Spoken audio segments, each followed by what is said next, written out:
angka kasus gangguan mental dan depresi mengalami peningkatan hingga 6,5% selama pandemi COVID-19 di Indonesia. Dan mungkin saja orang-orang di sekitarmu adalah salah satu di antara mereka.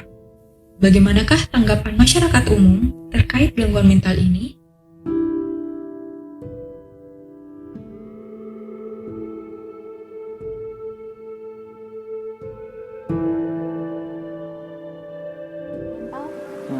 Tahu kak? Belum tahu. Kalau sejauh ini sih, kalau tahu artinya tidak, tapi kalau sekedar mengetahui, tahu. Enggak tahu. Ya tahu kak. Tidak. Ya tahu kak. Tahu. Nggak tahu. Mental illness, iya tahu kak. Belum tahu. Tidak. Kurang lebih paham kak. Tahu. Mental illness itu Penyakit mental yang dimana penyakit mental dapat mengganggu kondisi kejiwaan seseorang, bahkan dapat mengganggu aktivitas sehari-hari seseorang. mental illness itu seperti depresi. Kalau tidak salah, gangguan mental itu orang yang mengalami keterbatasan mental tentunya mempengaruhi pikiran dan perilakunya.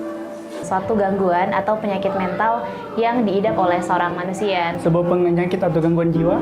Kalau pendek pengetahuan saya, mental illness itu terkait dengan bagaimana kondisi mental kita yang membuat kita kurang bisa optimal dalam melakukan aktivitas sehari-hari.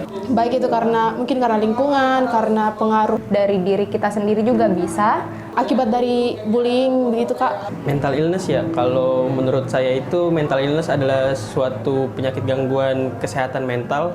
Itu ada beberapa yang saya ketahui, salah satunya ada bipolar, skizofrenia, dan sebagainya.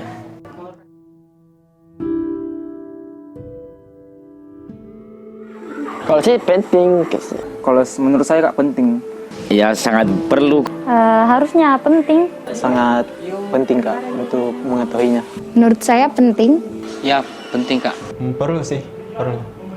Kalau saya pribadi sebenarnya kalau untuk taunya, kalau orangnya terbuka dan membiarkan kita untuk tahu ya, saya rasa enggak apa-apa. Tapi kalau memang orangnya juga tertutup dan enggak mau ditahu, ya enggak apa-apa juga. Wah, penting banget. Menurut saya penting. Penting, Penting. perlu banget kak. Itu sangat-sangat penting.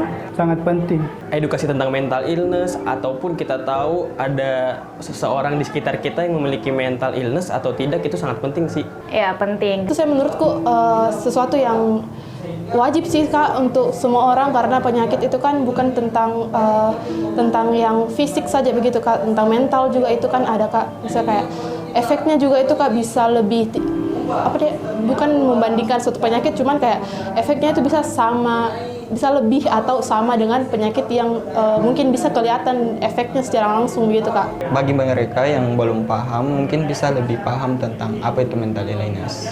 Karena dengan tahu mental illness dari orang lain, kita bisa mengetahui bahwa ada kok orang yang kelihatan bahagia saja, tapi ternyata dalam keseharian itu dia terlalu sedih begitu, terlalu banyak masalahnya. Jadi kita tahu dan itu bisa menciptakan juga rasa syukur bagi kita. Sebenarnya dalam dunia kesehatan setahu saya mungkin agak susah kalau misalnya kita menggali lebih jauh riwayat rekam medis seseorang. Kalau misalnya kondisinya kita tahu bahwa teman kita mengalami gangguan mental, sepertinya itu akan lebih membantu. Karena di dunia ini bukan cuma hanya kita juga pasti bakalan berinteraksi dengan siapapun itu, dan kita perlu tahu bagaimana keadaan mental dia supaya kita bisa memberikan dia kenyamanan, kita bisa menyesuaikan dengan dia. Jadi pengidap mental illness tiap orang itu beda. Jadi mulai dari jenis gangguan mentalnya seperti apa, penanganannya seperti apa, itu berbeda. Jadi memang kita perlu belajar tentang mental illness, bukan hanya tentang dasarnya, tapi juga tentang bagaimana bentuk-bentuknya dari orang-orang di sekitar kita. Biar tahu bagaimana menghadapi orang itu. Kembali pada ke dunia disabilitasan, perlu kita tahu bagaimana ketingkatan dari misalnya orang tunagrahita itu yang misalnya mental blocknya sangat kurang.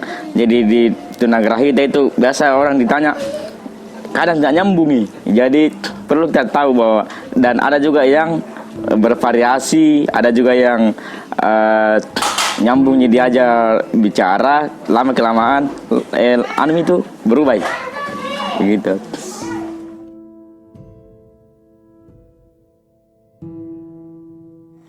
Pertama saya mungkin akan ajak dia untuk ke ahlinya dulu ya, untuk mengetahui dia termasuk gangguan mental apa, bagaimana cara mengobatinya. Setelah itu kita harus merangkul, karena kita sama manusia kan berbeda-beda. Jadi kita harus rangkul orang tersebut, karena orang-orang yang mengalami gangguan mental itu membutuhkan motivasi dan dorongan dari orang-orang di sekitarnya.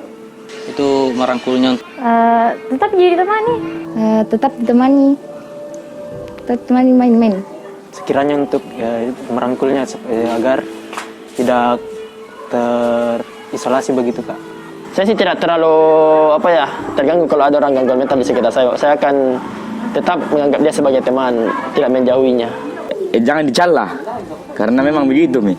Karena kalau yang namanya mental illness atau gangguan mental itu akan kelihatan, akan ada momen-momen atau saat-saat tertentu ketika mereka itu mereka punya yang namanya attack time. Jadi waktu-waktu di mana gangguan mental mereka itu menyerang.